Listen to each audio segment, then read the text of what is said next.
O convite do reverendo Manuel, assim como do conselho, essa igreja assim tão bem cuidada pelo reverendo Manuel, os presbíteros e diáconos, e que nesse ano completou 90 anos de organização eclesiástica. Que Deus continue abençoando a vida da igreja ricamente. Eu queria compartilhar, meus irmãos, um texto da palavra de Deus que se encontra no Evangelho de Marcos. Evangelho de Marcos, capítulo 4, ou melhor, capítulo 10, nós vamos ler do versículo 35 até o 45.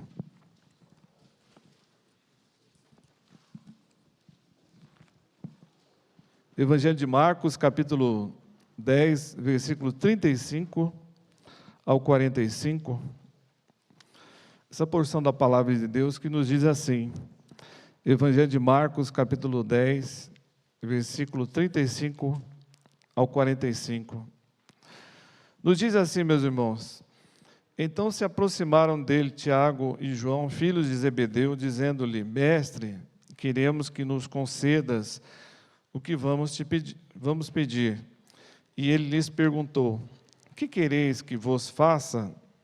Responderam-lhe: permite-nos que, na tua glória, nos assentemos um à tua direita e o outro à tua esquerda. Mas Jesus lhes disse: não sabeis o que pedis. Podeis vós beber o cálice que eu bebo ou receber o batismo com que sou batizado? Disseram-lhe: podemos. Tornou-lhe Jesus: bebereis o cálice que eu bebo e recebereis o batismo com que eu sou batizado. Quanto, porém, ao assentar-se à minha direita ou à minha esquerda, não me compete concedê-lo, porque é para aqueles a quem está preparado. Ouvindo isto, indignaram-se os 10 contra Tiago e João.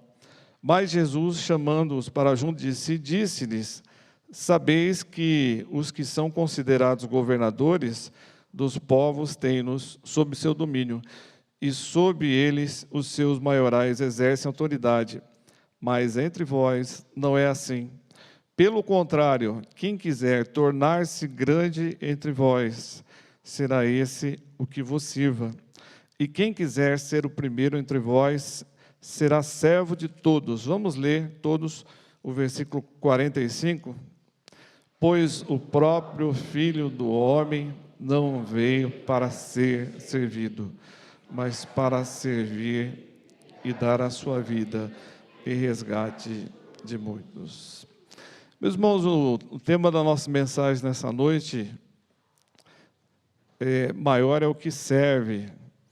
E eu queria falar da importância do serviço cristão.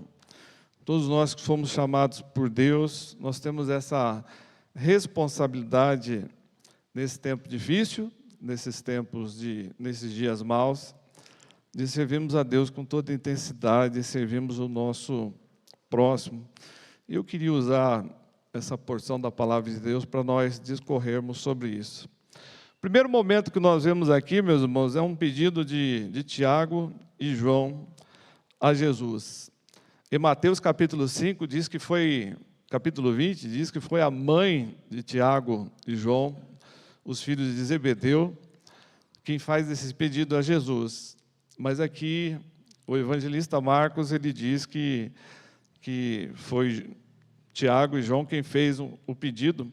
Versículo 35 diz assim: então se aproximaram dele Tiago e João, filhos de Zebedeu, dizendo-lhe: Mestre, queremos que nos concedas o que vamos te pedir. Ou seja, Tiago e João, meus irmãos, decidiram que agora era o momento favorável para tentar ganhar uma parcela de honra e ficar ao lado do Mestre.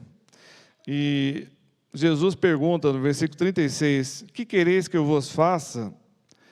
E no versículo 37 diz assim, responderam-lhe: permite-nos que na tua glória nos assentemos um à tua direita e o outro à tua esquerda. Eles queriam um lugar de proeminência, um lugar de honra, um à direita, o outro à esquerda. Segundo um comentarista, meus irmãos, ele diz que o pedido deles tinha uma certa evidência de fé, porque eles eles criam que Jesus estaria no trono de sua glória, e cada um dos 12 assentados nos seus tronos, e eles queriam um lugar de destaque, um à sua direita e um à sua esquerda. E nós entendemos aqui que eles tinham uma ambição, meus irmãos, que os lugares mais privilegiados ou proeminentes fossem desses. Agora, Jesus, vamos abrir um parênteses aqui, meus irmãos, ele fala para nós tomarmos cuidado com os primeiros lugares, com relação aos banquetes. Jesus censurava aqueles que procuravam as primeiras filas nas sinagogas, e a verdade bíblica nos mostra que aquele que se humilha é aquele que será exaltado. O que é humildade, meus irmãos? A gente poderia discorrer acerca de muitas coisas, mas tem uma definição sobre humildade que diz que humildade é a gente pensar menos de nós. E Jesus, no seu ministério de 3 anos, Jesus ele procurou o outro. Jesus não era egocêntrico, mas ele era o outrocêntrico.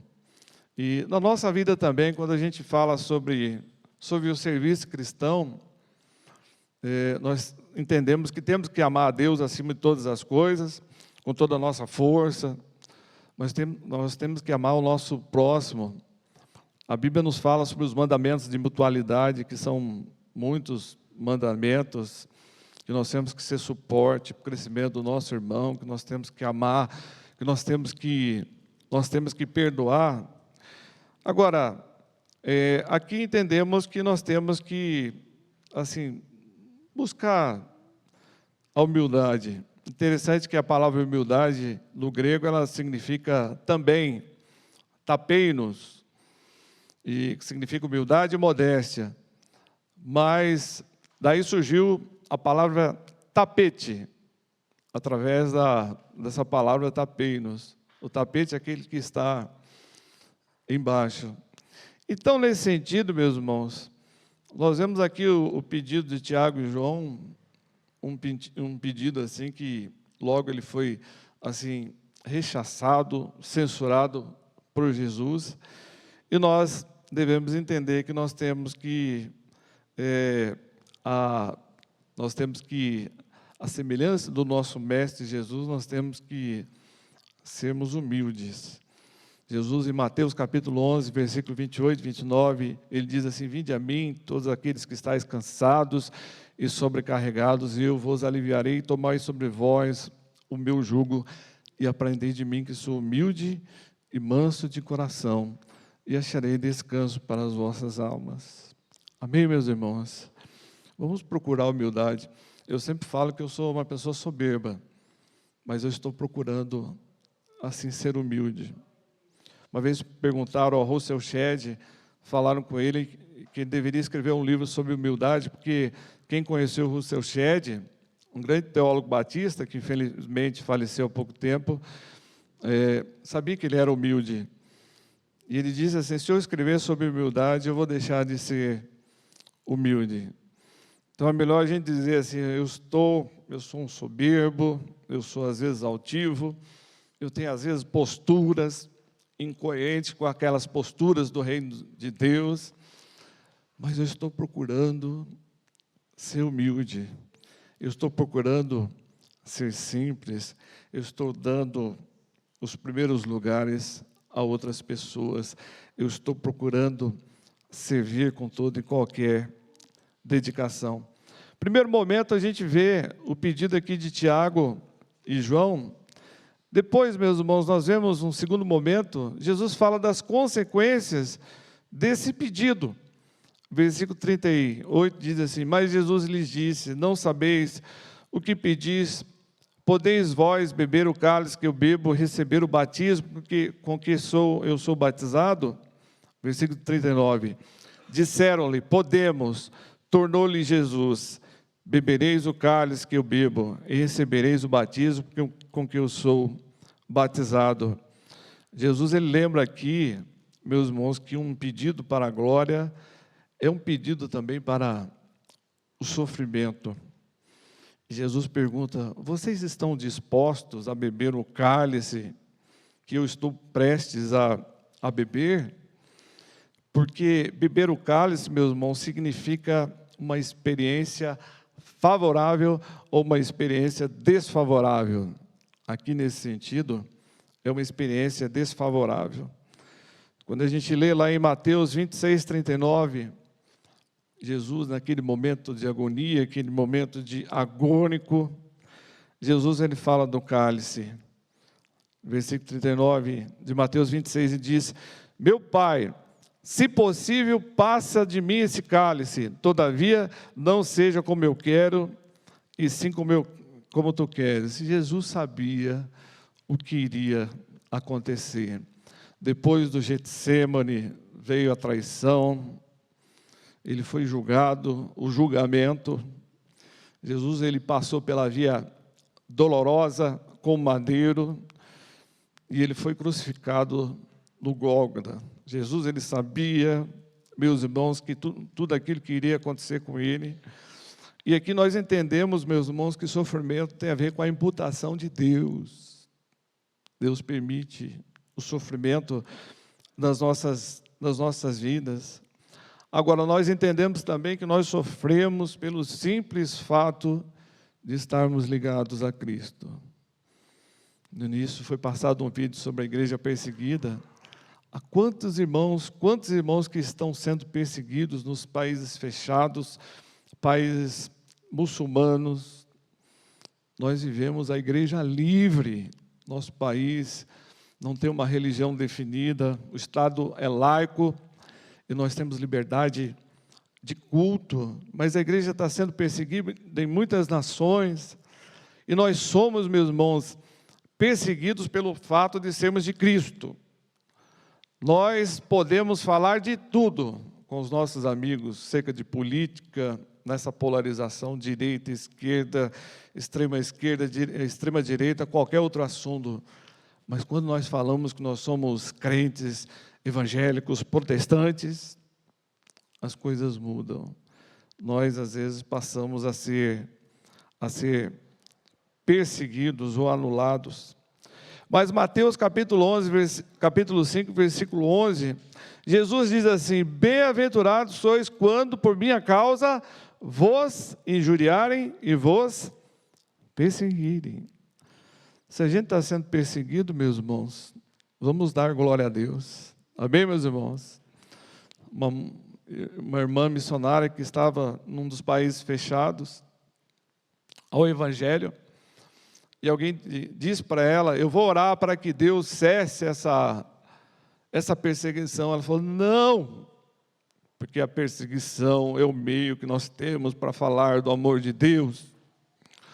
A igreja foi perseguida, meus irmãos, desde lá dos seus primórdios, no primeiro século, todos os séculos a igreja foi perseguida. Irmãos morreram no Coliseu Romano, tantas pessoas que perderam as suas vidas. E Jesus diz assim: vocês receberão o batismo com que eu sou batizado. Vocês vão beber o cálice, que é o símbolo do sofrimento, mas vocês vão receber o batismo com que eu sou batizado. E aqui, segundo um comentarista, ele quer dizer que o batismo aqui é provavelmente usado num sentido figurativo de ser esmagado pela agonia, porque Jesus no Getsêmani, ele teve ali o seu momento de agonia, o seu momento agônico ao ponto do seu suor se tornar como gotas de sangue. Agora, é interessante, meus irmãos, que Jesus ele se submete aos duros golpes que caiu sobre ele. Sacrifício, vicário, expiação substitutiva, ele pagou o preço no nosso lugar. Tiago ele foi martirizado, conforme Atos capítulo 12, versículo 2, e João, que conhecido de todos, ele foi exilado na ilha de Patmos, conforme Apocalipse capítulo 1, versículo 9. Jesus ele fala das consequências desse pedido desses dois apóstolos.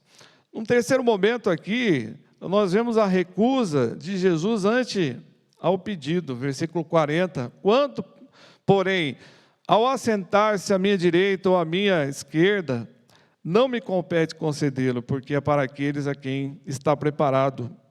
Ou seja, meus irmãos, os graus e posições do reino glorioso já estão decretados pelo eterno conselho de Deus. Eles foram preparados para o Pai. E esse versículo aqui, meus irmãos, nos dá base para nós entendermos que nem todos os nossos pedidos, eles serão atendidos. Nem todos os nossos pedidos serão atendidos. Eu uso muito a expressão, nas igrejas que eu passei, que a gente precisa jogar na conta da soberania de Deus. Eu não sei se eu criei essa expressão ou se eu ouvi de alguém, mas eu digo assim, jogue na conta da soberania de Deus. Ou quando muita gente pode ler o texto de Romanos, capítulo 8, versículo 8, que diz assim, sabemos que todas as coisas cooperam para o bem daqueles que amam a Deus, daqueles que são chamados segundo o seu propósito. O apóstolo Paulo falando que Deus assim lhe traz assistência, Deus está cooperando para o nosso bem nos momentos difíceis. Tem um cantor chamado Estênios Márcios, e na música Tapeceiro, tem uma frase maravilhosa, meus irmãos. Ele diz assim, no fim das contas, tudo se explica, tudo se encaixa, tudo coopera para o meu bem. No quebra-cabeça da vida, as coisas vão se encaixando, as peças elas vão se encaixando. Jesus recusa, meus irmãos, um pedido de dois servos, e nós aplicamos para as nossas vidas que nem tudo aquilo que a gente pede, nós iremos receber. Alguns falam sobre a meritocracia, e na Bíblia nós encontramos muitos textos que dão base para isso. Você pegar Deuteronômio 28, capítulo 28, que fala das bênçãos decorrentes da obediência. Você pegar Provérbios, tem muitos textos. Mas nós entendemos, meus irmãos, que no final de tudo é a graça de Deus. Amém, meus irmãos? Se a gente recebeu ou não recebeu, se as portas se abriram ou não, se a gente teve a oportunidade de galgar na vida, se a gente teve a oportunidade de conquistar aquilo que era desejo do nosso coração, nós entendemos que tudo é a graça de Deus. Efésios, lá quando o apóstolo Paulo fala, capítulo 2, versículo 8, ele diz, pela graça sois salvos, mediante a fé, e isso não vem de vós. A salvação, meus irmãos, é algo gratuito. Nós não temos parcela nenhuma nesse processo. Uma que nós estávamos mortos nos nossos delitos e pecados. Tudo é graça. Quanto, Jesus fala aos dois, quanto a sentar à minha direita ou à minha esquerda, isso não cabe a mim. Quarto momento, meus irmãos, Jesus usa aqui o seu exemplo para falar de serviço, do serviço. Versículo 45 diz assim, pois o próprio Filho do Homem não veio para ser servido, mas para servir e dar a sua vida em resgate de muitos. E a ideia aqui, meus irmãos, é que por meio desse resgate, Jesus ele serve a muitos. Ele pagou o preço da liberdade do escravo. A palavra redentivo, ela significa isso, você pagar para alguém que está encarcerado, você paga, e é isso que a Bíblia nos diz, que Deus assim nos comprou, Deus pagou o preço, e foi pelo sangue que foi derramado na cruz. Uma pergunta que nós poderíamos fazer, meus irmãos, é por que Jesus, ele não começa o seu ministério em Jerusalém, que era o centro da religiosidade? Por que Jesus ele começa o seu ministério na Galiléia dos gentios? Porque a Galileia dos gentios tinha pessoas com toda sorte de problemas. Ali você tinha as pessoas com os problemas, com as crises existenciais. Nós entendemos que Jesus começa o seu ministério lá porque a sua mensagem era compatível àquelas pessoas, aquele tipo de gente, as pessoas que sofriam. E eu digo para vocês, meus irmãos, conforme Marcos 2,17, o próprio Jesus diz: os sãos não precisam de médico, e sim os doentes. Não vim chamar os justos, e sim pecadores. Jesus, ele não veio para os sãos, mas ele veio para os doentes. Tinha uma adolescente lá na igreja de Assis, hoje ela é médica já, mas ela era escoteira, e o líder dela pediu para que ela fizesse um trabalho aos escoteiros para falar sobre qualquer tema. Ela escolheu falar sobre a parábola da ovelha perdida. E ela começa a discorrer. E quando ela fala assim, essa ovelha perdida era eu. E daí ela vê que todo mundo está chorando. A ovelha, ela não tinha como voltar ali para o aprisco. Ela precisava de alguém para ir lá e buscar a ovelha. Eu acredito, meus irmãos, quando a gente entender esse texto na sua magnitude, na sua essência, que Jesus, ele não veio para os sãos, mas ele veio para os doentes, a nossa vida vai ser mudada. Amém, meus irmãos? Nossa vida vai ser mudada, nós vamos ser transformados, nós vamos, quem sabe, ser alçados. Às vezes a gente não entende por que tem pessoas que deixam tudo, deixam carreiras para ser missionários. E nós entendemos que elas foram motivadas pelo amor a Deus. Se nós entendemos isso, meus irmãos, que Jesus ele veio para os doentes, nós vamos realmente ser despertados. Uma vez perguntaram para um grande teólogo qual era a centralidade da Bíblia. Ele disse assim: ora, a centralidade da Bíblia é tão somente Jesus veio ao mundo para salvar pecadores. Amém, meus irmãos? Jesus ele veio ao mundo para salvar pecadores. E Jesus ele usa aqui, meus irmãos, nesse quarto momento, o seu exemplo. Ele diz assim: pois o próprio Filho do Homem não veio para ser servido, ele veio para servir. E ele veio para dar a sua vida em resgate de muitos, sacrifício vicário, substitutivo. Ele morreu no nosso lugar. Eu queria, meus irmãos, trazer algumas considerações aos nossos corações nessa noite, ao meu coração, coração da igreja. Algumas considerações. A primeira delas, que nós devemos servir sem esperar nada em troca. Nós devemos servir sem esperar nada em troca. Porque Jesus ele fala ali a eles. Jesus diz assim: quem quiser ser grande, sirva aos demais, sirva aos outros. Quem quiser tornar-se grande, sirva. Sabe por quê, meus irmãos? Porque o mundo quer reconhecimento. O mundo quer reconhecimento. Porém, nós servimos para a glória de Deus. Amém, meus irmãos?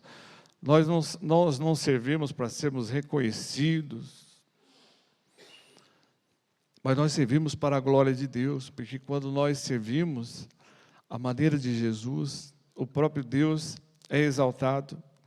Segunda lição, segunda consideração, nós devemos servir pagando o preço, porque todo aquele que serve vai sofrer. Existem muitos poderes, meus irmãos, poder bélico, financeiro, poder da influência. A Bíblia fala também sobre o poder do espírito, poder do fracasso. Existem muitos poderes, mas eu criei um outro poder aqui, que é o poder do convite.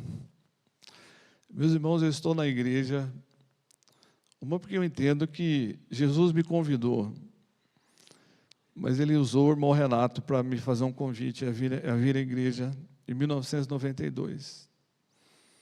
Ele disse, estou lhe fazendo um convite. Depois ele reafirmou, você vai, porque o seu nome já está lá.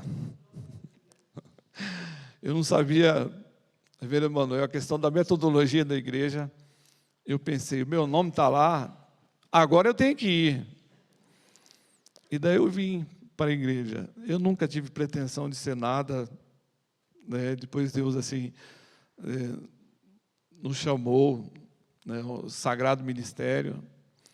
Mas o poder do convite, meus irmãos, que a gente precisa convidar as pessoas. Vinde a mim, todos que estáis cansados e sobrecarregados. É a função da igreja. Servir, meus irmãos, nós temos que servir pagando o preço, porque todo aquele que serve, ele vai sofrer de alguma forma. E uma terceira consideração, nós temos que servir em obediência ao Mestre. Porque quando nós cumprimos isso, nós estamos em obediência ao Senhor Jesus. Interessante aquilo que o apóstolo Paulo fala, primeira carta aos Coríntios, capítulo 12. O apóstolo Paulo ele usa ali a metáfora do corpo humano para ilustrar a unidade orgânica da igreja. Sabe o que ele quer dizer ali? Que todos os membros são importantes na vida da igreja.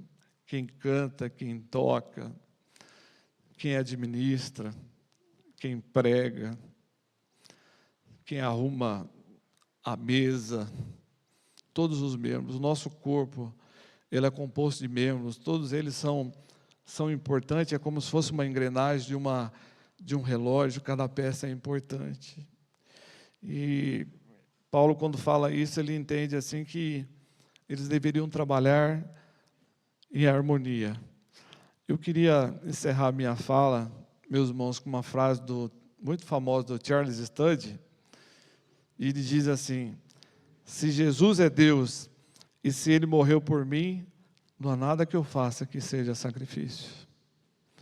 Meus irmãos, esse é o tempo da colheita. Uma vez Jesus, ele diz ali aos seus apóstolos, Mateus capítulo 9, ele diz assim que os campos já estão brancos, mas faltam trabalhadores, e diz, rogai ao Pai, para que mande trabalhadores para a sua obra. Esse é o tempo que nós estamos vivendo, meus irmãos.